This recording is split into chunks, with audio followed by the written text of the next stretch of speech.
नमस्कार, सरोकार संवादमा यहाँलाई स्वागत छ। म श्रीकृष्ण नेउपाने। कुनै बेला मुलुकका मूलधारका दलहरूले सुशासन दिन सकेनन् र यी दलहरू नागरिकका लागि हुन सक्दैनन्। अब नेपालको राजनीतिमा वैकल्पिक शक्ति पनि चाहिन्छ र यसका लागि हामी छौँ भन्ने हिसाबले विभिन्न दलहरू आइरहँदाखेरि साझा पार्टी पनि त्यसै अन्तर्गत बनेको थियो र अघिल्लो प्रतिनिधि सभाको निर्वाचनमा विवेकशील र साझा पार्टी दुई भएर चुनाव लडे, तर उनीहरूले कुनै चमत्कार देखाउन सकेनन्। अन्ततः फेरि उनीहरू छुटिए र उनीहरूको मिल्ने छुट्ने क्रम त्यहाँ मात्रै सकिएन। अहिले आएर उनीहरू फेरि मिलेका छन्, अर्थात् दुई पार्टी एक भएका छन् र बनेका छन् विवेकशील साझा पार्टी। विवेकशील साझा पार्टी फेरि मिल्नुको कारण के हो? आखिर एक्लै यात्रा गरिरहँदाखेरि फेरि एकै ठाउँमा आउनुपर्ने अवस्था कसरी आइलाग्यो र विवेकशील साझा पार्टीको राजनीतिक सिद्धान्त के हो, उसको विचार के हो, उसले भन्दै आएको सुसंस्कृत राजनीतिले मात्रै पनि नागरिकहरूलाई आकर्षित गर्न सक्छ त? आज हामी यी र यस्तै विषय सँगसँगै नेपालमा वैकल्पिक राजनीतिको अवस्था र यसको आवश्यकता लगायतमा छलफल गर्दैछौँ। यसका लागि आज मसँग हुनुहुन्छ विवेकशील साझा पार्टीका एकजना नेता प्रकाश चन्द्र परियार। नमस्कार, स्वागत छ कार्यक्रममा यहाँलाई। धन्यवाद। तपाईहरू साझा पार्टीको रूपमा हिँड्दै हुनुहुन्थ्यो, आखिर यात्रा चलेकै थियो, गन्तव्य जहाँ भए पनि पुग्ने क्रममै हुनुहुन्थ्यो होला। अहिले बिचमा आएर फेरि मिल्नुपर्ने अवस्था किन आइलाग्यो यहाँहरूलाई? किन आइलाग्यो होइन, यो राष्ट्रिय आवश्यकता थियो। सद्भाव शुभेच्छा हाम्रा मतदाताहरूको मात्रै होइन, हामीलाई यो देशको अस्तित्वमा मात्रै होइन नेतृत्वमा पनि पुग्नुपर्छ भन्ने हाम्रा तमाम शुभेच्छकहरू, जसले साझा पार्टी र विवेकशीललाई सुरुदेखि नै सहयोग गरेका थिए, समर्थन गरेका थिए, काँध हालेका थिए, यिनीहरू स्थापित हुनुपर्छ भनेर अहोरात्र खटेका थिए।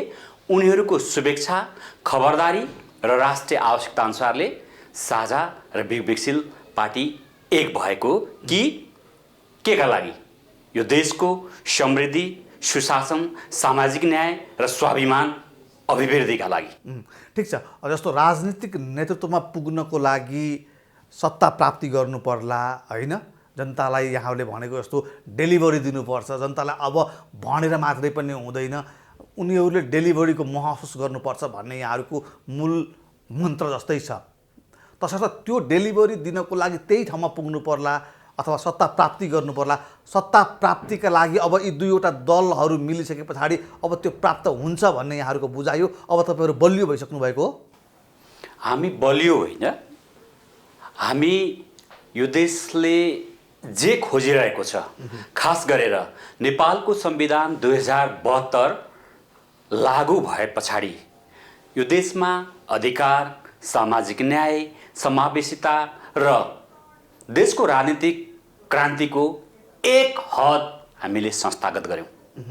जहिले पनि यो देशलाई मुठभेडमा लाने, जहिले पनि यो देशमा अधिकारको आन्दोलनलाई चरम उत्कर्षमा पुर्याएर राज्यद्रोहन, भ्रष्टाचार र नातावादलाई कर्ल्याकुर अभ्यासमा ल्याएर शासन होइन, सुशासन होइन, कुशासन गर्ने जुन अभ्यास छ, त्यसको अन्त्यसँगै अब मुलुकमा एउटा भरपर्दो, जिम्मेवार, नेतृत्वमा पुग्न सक्ने परम्परागत दलहरूले यो देशमा आजसम्म जे गलत गरेका थिए, जे अन्याय गरेका थिए, जहाँ जहाँ धोका दिएका थिए, त्यसलाई चिर्दै परम्परागत दलहरूले अभ्यासमा ल्याएका राम्रा कुराहरूलाई आत्मसात गर्दै युग सुहाउँदो, पुस्ता सुहाउँदो र नयाँ सपना, नयाँ सोच र नयाँ पुस्ताको पार्टी निर्माण गरेर यो देशलाई कम्तीमा 1.5 दशकमा क श्रेणीको राष्ट्रमा उकेल्न एउटा भगीरथ प्रयास, एउटा महायज्ञ, एउटा अहोरात्र खट्ने निष्ठावान मानिसहरूको उपस्थितिमा इमान, क्षमता, त्याग, समर्पण, भएका व्यक्तिहरूको जबरजस्त उपस्थितिमा दल चाहिन्छ। त्यो दल जनतालाई रिझाउँदै, जनताका एजेन्डालाई आत्मसात गर्दै, खबरदारी गर्दै शासन सत्तामा पुग्नुपर्छ। त्यसको जग हामीले खनिसक्यौँ। ठिक छ, जस्तो अब अलिकति थोरै म परम्परागत दलको कुरा पनि यहाँले निकाल्नुभयो। परम्परागत दलकै आचरण त्यस्तै किसिमको एलिमेन्ट जस्तो यहाँहरूमा पनि किन पनि देखिराखेको छ भने अघिल्लो स्थानीय तहको निर्वाचनमा यी दुईवटा पार्टीहरू भिन्न भिन्न रूपमा चुनावमा भाग लिए। त्यस पछाडि त्यो परिणाम अलिकति सुखद नदेखि पछाडि अब वैकल्पिक दलहरू मिल्नुपर्छ र एउटा शक्ति बन्नुपर्छ भनेर यहाँहरूले प्रतिनिधि सभाको चुनावमा एक हुनुभयो र सँगै चुनाव पनि लड्नुभयो। अब दुर्भाग्य भनौँ यहाँहरूको या यहाँहरूको अभ्यास पुगेन या यहाँहरूले जनतालाई रिझाउन सक्नु भएन अथवा आफ्ना मुद्दा चाहिँ यहाँहरूले बुझाउन सक्नु भएन। सङ्घीय संसदमा यहाँहरूको सिट आएन। बागमती प्रदेशमा चाहिँ 3 सिट हासिल गर्नुभयो होला दुईवटा पार्टी मिलेर, होइन? त्यो परिणाम सँगसँगै फेरि यहाँहरू त्यो परिणाम आत्मसात गर्न नपाउँदै अथवा गल्ती कमजोरीहरूलाई चाहिँ विश्लेषण गर्न नपाउँदै यहाँहरू फेरि छुटिनु भयो। आखिर यो नेपालको इतिहासमा 2007 साल यता हेर्ने हो भने दलहरू जन्मने, फुट्ने, फेरि मिल्ने प्रक्रिया जुन किसिमको एउटा इतिहास छ हामीसँग, त्यही लिगेसी यहाँहरूले पनि कायम गर्नु पर्यो।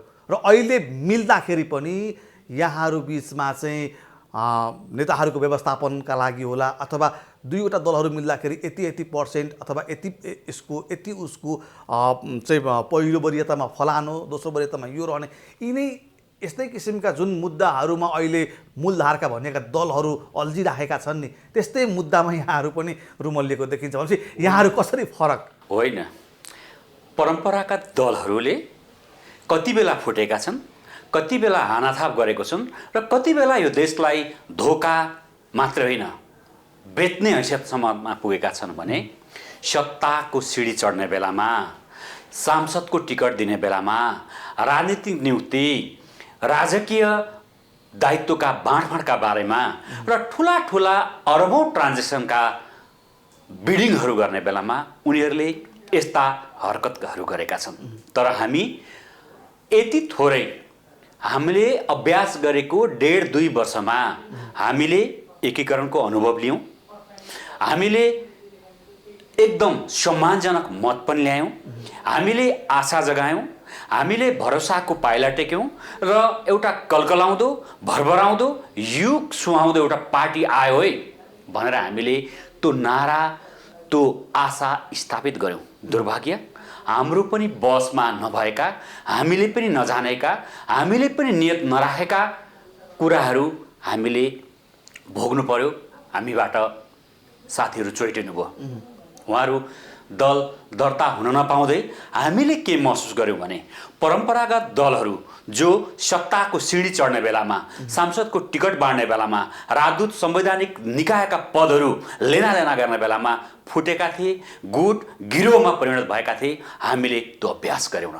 र हामीले के अभ्यास मात्रै गऱ्यौँ न भने यो हाम्रो विग्रह पछाडिका झन्डै 22 महिनामा हामीले एक अर्काप्रति कहिले हिलो छाप्यौँ न, एक अर्काप्रति मानमर्दन गऱ्यौँ न, खुइलाउने काम गऱ्यौँ न र तेजोवध गर्ने काम गऱ्यौँ न। हामीले समकक्षी, प्रतिस्पर्धी र एउटा सुशासन र सामाजिक न्याय सहितको स्वाभिमानलाई केन्द्र बनाएको समृद्ध नेपाल बनाउने लक्ष्यलाई सहयात्रीकै रूपमा लियौँ। त्यसकारणले त यति छिटै हामीलाई एकीकरणमा सजिलो भयो। र तपाईँले भन्नुभयो राजनीति शास्त्रको कुरा मात्रै होइन, अप्लाइड पोलिटिक्सले के भन्छ भने मान्य सिद्धान्तहरू वैकल्पिक दल हुन्, परम्परागत दल हुन्, क्लबै होस्, मान्य सिद्धान्तहरूको न्यूनतम मकसद हुन्छ, न्यूनतम अभ्यास हुन्छ अथवा नेपालको संविधानले दिएका राजनीतिक दल सम्बन्धी ऐन, निर्वाचन ऐन सम्बन्धी कानुनहरूले व्यवस्था गरेको कुरालाई अभ्यासमा गर्नु भनेको चाहिँ परम्परागत दलहरूले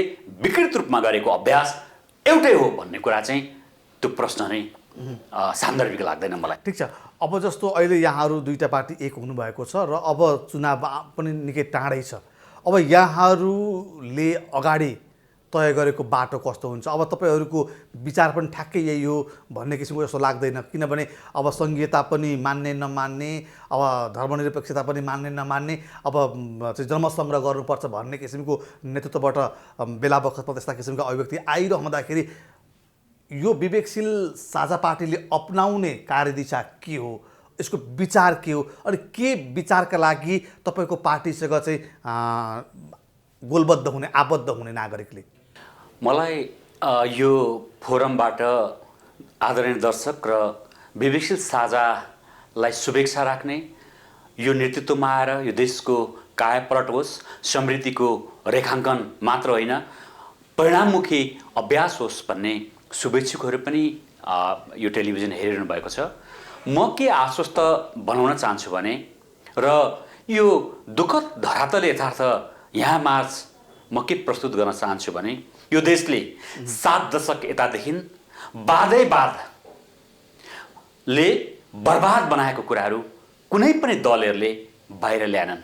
जार्गनहरू प्रयोग गरेर हुनै नसक्ने कुराहरू, गर्नै नसक्ने कुराहरू, जनताले बुझ्नै नसक्ने कुराहरूलाई बाहिर ल्याएर राज्य दोहन गर्ने अस्त्र बनाएका कुराहरूलाई प्रचार प्रसार गरिएको छैन।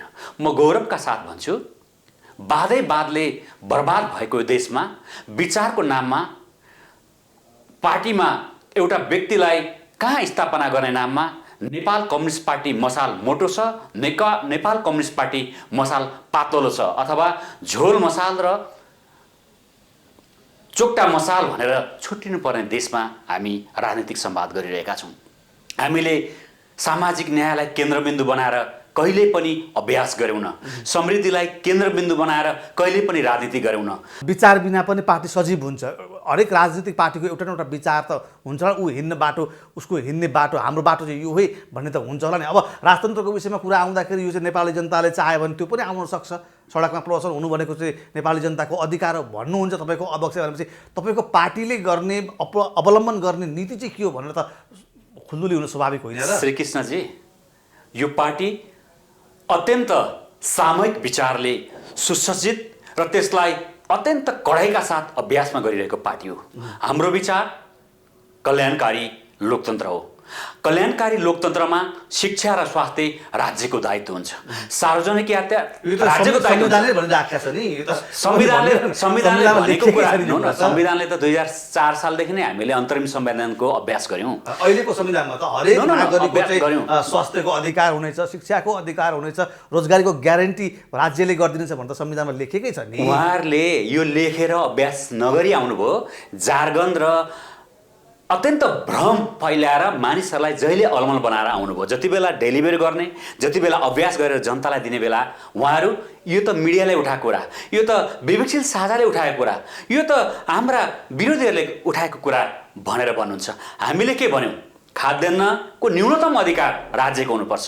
तर 2/3 जगमा कम्युनिस्ट पृष्ठभूमिबाट आएको ओली सरकारले के गर्यो? यो बिचमा लकडाउनमा राजकुमार जोगीहरू कसरी मरे? मलर सदाहरूको खाना नपाएर कसरी राज्य संरक्षित हत्या भयो? यो हामीले बुझ्नुपर्छ। सूर्यबहादुर तामाङहरू खाना नपाएर हातमा बलियो नाम्लो भएर कसरी मरे?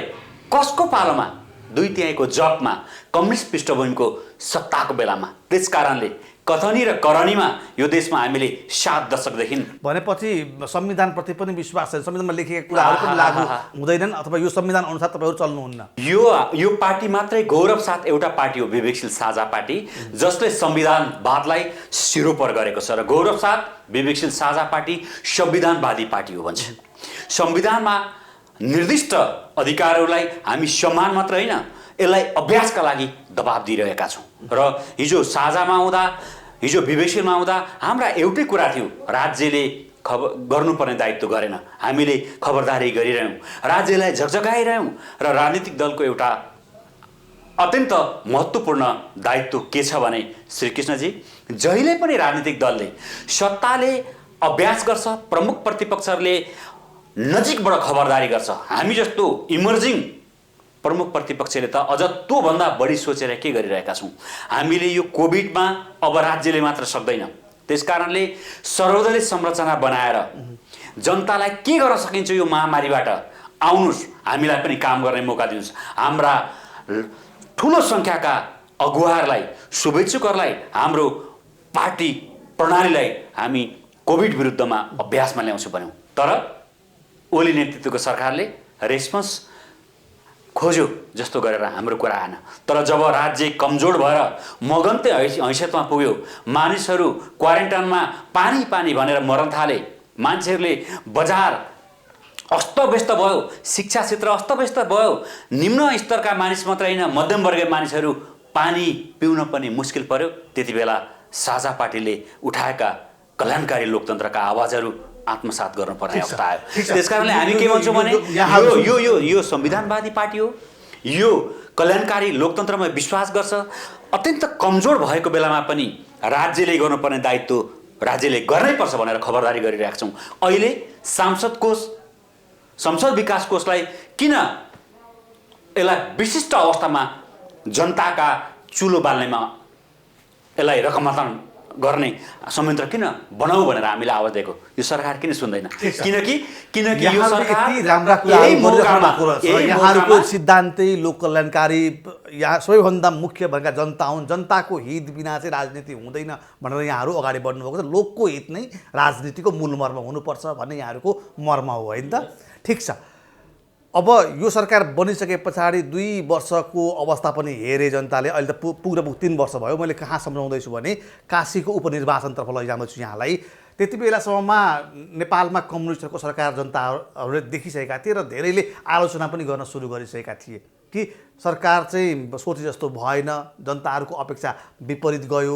जुन अपेक्षा अनुसार चाहिँ नेकपालाई जनताले भोट दिएका थिए त्यो अनुसार चाहिँ गलत गरेछन्, आफ्नो निर्णयमा चाहिँ उनीहरूले चाहिँ गल्ती महसुस गरिरहेका छन् भन्ने किसिमका विश्लेषण भइरहँदाखेरि कास्कीमा पोखरामा उपनिर्वाचन भयो। त्यहाँ यहाँहरूसहित अन्य वैकल्पिक भनेका दलहरू पनि निर्वाचनमा भाग लिए। तर त्यहाँ फेरि जनताले वैकल्पिक शक्ति अथवा अर्को दललाई नरोजेर त्यही नेकपालाई नै छानिदिए। त्यहाँ तपाईँहरूको झन्डै 1200को हाराहारीमा मात्रै मत आएको थियो होला, होइन? त्यसो हो भने जनताहरूले अझै पनि तपाईँहरूले बुझाउन खोजेका कुराहरू नबुझेका हुन् कि बुझेर पनि जनताहरूले चाहिँ तिनै परम्परागत दलहरूलाई भोट हालिराखेका छन्। जनता जनार्दन, जनतालाई दोष दिएर इमर्जिङ पार्टी अगाडि बढ्न सक्दैन। तर विवेकशील साझा पार्टी एउटा यस्तो पार्टी हो जसले आफ्नो मूल दायित्व सत्ताको लागि जे पनि गर्नुपर्छ भन्ने मात्र होइन, राजनीतिक दलले जनतालाई सचेत बनाएर उनीहरूलाई हिजो रैती प्रजा जनता हुँदै आज हामी के भन्दैछौँ भने नागरिक बनाउने अभ्यासमा छौँ। त्यसकारणले हामीले के भन्यौँ, नागरिक दायित्व के हो, नागरिकलाई किन सचेत बनाउनुपर्छ, नागरिक आफू किन जागरुक हुनुपर्छ, त्यसका लागि दलहरूले किन हामीले एकदम पटक पटक जनतालाई जनार्दन भन्दै पनि याचना गरिरहेका छौँ। कमसेकम यो मासु रक्सीमा बिक्ने जमातले यो देशको समृद्धिको यात्रा रेखा पनि कोरिँदैन भनिरहेका छौँ। म राजनीतिक विश्लेषकको रूपमा फेरि दोहोऱ्याउँदै भन्छु भने सत्ता पक्षलाई जसरी पनि जित्दै पर्ने, त्यसकारणले उहाँ के अरे जसको निधन भएको उसकै श्रीमतीले ल्याएर सेन्टिमेन्टको भोट लिएर भए पनि जित्नै पर्ने, प्रमुख प्रतिपक्षलाई साम दाम दण्ड भेद नीति देशैभरिका शक्ति लगाएर पनि जित्दै पर्ने, यो विशिष्ट ध्रुवीकरणमा हाम्रो यो मत हो, यो आएको। त्यसकारणले यसलाई सामान्य विश्लेषण मात्रै गरेर पुग्दैन, किनकि मानिसहरू अति ध्रुवीकरण भएपछि नेपालका मतदाताहरूमा अझै पनि विवेक हुन त यहाँहरूको पार्टीको नाम नै विवेकशील साझा छ भनेपछि विवेक अझै छैन, होइन? एक नागरिक न त्यसरी भनेर कहिले पनि राजनीतिक दलको नेता भएका कारणले उनीहरू खट्दै गर्छन्, उनीहरू लाग्दै गर्छन्। तर हामीलाई चाहिएको दल चाहिँ विवेकशील साझा पार्टी हो। आखिर यो त गोप्य मतदान हो, मतदान त जसले पनि गर्न भित्र गरेर जसलाई पनि भोट हाल्न सकिन्छ, त्यो भोट हाल्न सक्थ्यो होला नि त। जनता जनार्दन अथवा अन्तिम सत्य जनता हो। पोलिटिक्समा पी नै पहिलो हो, पिपुल हो। त्यहाँ चाहिँ आउला, धेरै समृद्धशाली मुलुक भइसकेपछि अन्य एजेन्डा पनि आउला। तर जतिसुकै समृद्ध देशहरूले पनि जहिले पनि आफ्ना एजेन्डाहरू, आफ्ना बहसहरू र आफ्ना विशिष्ट प्रस्तुतिहरूलाई जनतालाई नै केन्द्रबिन्दु बनाएर गर्ने गरिन्छ। होला, सगरमाथाको पनि एजेन्डा हुनसक्छ, ताजमहलको पनि एजेन्डा हुनसक्छ, के अरे स्वतन्त्रताको प्रतीकलाई के बनाउने भन्ने पनि एजेन्डा हुनसक्छ, हाम्रै एकसिङे गैँडा पनि हुनसक्छ। तर जहिले पनि दलले नागरिक जनतालाई नै केन्द्रबिन्दु बनाउनु भएको छ। अब यहाँहरूले सुसंस्कृत राजनीतिको विषयलाई अलिक बढी दोहोऱ्याउनुहुन्छ, बढी जोड दिनुहुन्छ। राजनीति सुसंस्कृत हुनुपर्छ, अलिक राजनीति फोहोरी भयो र राजनीतिले चाहिँ जनतालाई सबैभन्दा पहिलो प्राथमिकतामा राखेर उनीहरूको सेवामा तल्लीन हुनुपर्छ भनिरहँदाखेरि अहिले गणतन्त्र र सङ्घीयताको अभ्यास गरेको पनि केही वर्ष भयो र त्यसैको जगमा अहिले नेकपाको झन्डै 2/3 सरकार छ र यो सरकारले आफ्नो मध्य अवधि पार गर्दै नगर्दा पनि अथवा गरिरहँदाखेरि सडकमा व्यवस्था र राजनीतिक दलहरूको प्रवृत्तिप्रति असन्तुष्टि पोखिन थालेका छन् विभिन्न नाममा, चाहे त्यो धर्मका नाममा होस्, चाहे व्यवस्थाका नाममा होस्। यी पछिल्ला प्रदर्शनहरूलाई यहाँहरूले कसरी हेर्नुभएको छ र यी प्रदर्शनहरूप्रति यहाँहरूको धारणा के हो साझा पार्टीको? हाम्रो स्पष्ट धारणा छ, अहिले इतिहासमै सबैभन्दा बढी यो देशको विकास, समृद्धि र सुशासनको लागि जग मात्रै होइन, इँटा थप्ने मौका ओली सरकारले सगरमाथाबाट बङ्गालको खाडीमा झाकिदियो। त्यो मूल्य 3 वर्षको मूल्य मात्रै छैन। हामीले त्यो मूल्य, यो गोल्डन अपर्च्युनिटीलाई 1 दशक घुमायौँ। यो सत्तारूढ नेकपाको लागि मात्रै होइन, नेपाली जनताको लागि साह्रै विडम्बना हो। दुर्भाग्य शब्द म प्रयोग गर्न चाहदिनँ। सत्ता जुन शक्तिशाली 2/3 जगमा सत्ता आयो, नेपाली जनताले स्थिरताका लागि आफ्ना मतादेश दिए, तर ऊ अत्यन्त अरब ट्रान्जेक्सनको भ्रष्टाचारमा निर्लिप्त भयो। चोर, डाकु, सुत्खोरलाई चोख्याएर आफ्नो राजनीतिक अभिष्ट पुरा गर्ने हरकतलाई उसले निरन्तरता दियो र यो मुलुकलाई 1 दशक पछाडि पार्यो। यो म के भन्दैछु भने, म 1 दशक भन्दैछु, हेर्दा 3 वर्षको कुशासन जस्तो लाग्छ। यसले नेपाली जनताको समृद्धि, सुशासन र स्वाभिमानको यात्रालाई 1 दशक पछाडि पार्दैछ। किनभने अहिले समृद्धिको जग खन्ने बेलामा हामी इतिहासमै सबैभन्दा भ्रष्टाचारको अभ्यासमा निर्लिप्त भयौँ। कतिसम्म भने औषधि मूल्यमा, महामारीमा पनि हामीले यो भ्रष्टाचारलाई अभ्यासमा गर्यौँ। त्यो अवस्थामा आज सडकमा तपाईँको प्रश्नमा म गएँ। त्यो अवस्थामा पुनरुत्थानवादीहरू, परम्परागत अत्यन्त कट्टरवादीहरू मौलाउन मौका पाए।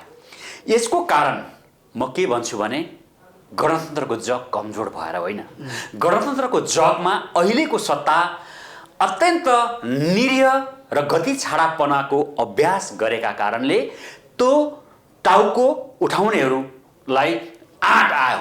किन आँट पनि ऐन मौकामा आउँछ। अहिले पनि नेपालको संविधानले अत्यन्त प्रभावकारी काम गर्ने हैसियतमा हामी छौँ। हामीलाई काम गर्न कुनै कानुन ऐनले रोकेको छैन। यो त सबैले भन्दै आएको, सरकारले काम गर्न सकेन, सरकार आफ्नो स्वार्थमा केन्द्रित भयो, अझ भनौँ भने आफ्नो गुटलाई बचाउने र आफ्नो कुर्सी आफ्नै दलबाट जोगाउने ध्याउनमै सरकार लागेको छ भनेर त आम जग जाहेरै छ नि। अब यस विषयमा बढी हामी छलफल नगरौँ। हामीले बुझ्न खोजेको चाहिँ विवेकशील चाहिँ त्यस्तो कुन ठाउँबाट आउँदैछ कि भोलि उसले चाहिँ यी कामहरू गर्दैन। किनभने यी दलहरूले पनि त चुनावमा चाहिँ भोट माग्दाखेरि हामी यसो गर्छौँ, उनीहरूको मेनिफेस्टो हेर्ने भने मेनिफेस्टोमा त यी तमाम कुरा लेखेका छन्, त्यता राम्रै कुराहरू छन्। तिनै मेनिफेस्टो पढेर चाहिँ जनताले भोट दिए भनेपछि पुग्ने ठाउँ तपाईँहरू त्यही हो, छिर्ने गेट पनि त्यही हो, सिंहदरबार पस्ने गेट पनि त्यही हो।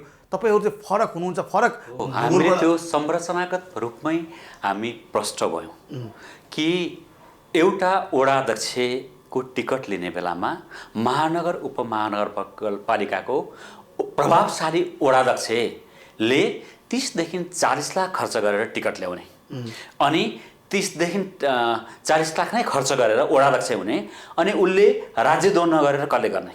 त्यसकारणले हामीले संरचनागत रूपमा अत्यन्त बहस पैरवी र आफ्ना एजेन्डालाई क्लियर बनाएर थोरै पैसामा इमान त्याग निष्ठा समर्पण देखाएर क्षमतावान व्यक्तिहरू हामी आयौँ हामी केही गर्दैछौँ भनेर एकतर्फमा आफ्ना पेसा व्यवसाय राष्ट्रिय अन्तर्राष्ट्रिय क्षेत्रमा इमान जमान र ख्याति कमाइसकेका मात्रै न चर्चा गरेका अब म देशलाई के दिन्छु भनेका मानिसहरू किन हामी भेला भयौँ र त्यसले किन बिस्तारै ठुलो रूप लिँदै राजनीतिक दल हुँदै जिल्ला जिल्ला गाउँ गाउँमा प्रवेश गर्यो भने यो देशमा सिद्धान्त र मेनिफेस्टोले मात्रै काम गर्दैन रहेछ अभ्यासले काम गर्दछ संरचनात्मक रूपमै हामीलाई आचरण शुद्ध हुनुपर्ने रहेछ त्यसकारणले अहिले पनि सिंहदरबारमा एउटा मन्त्रालयमा 7 वटा ट्रेड युनियनको ब्यानर लगाएर 14 जना मानिसहरू हाजिर गरेर मात्रै किन जागिर खाइरहेका छन् त्यसलाई रोक्ने किन संरचना बनाउनु त्यसकारणले हामीले भन्यौँ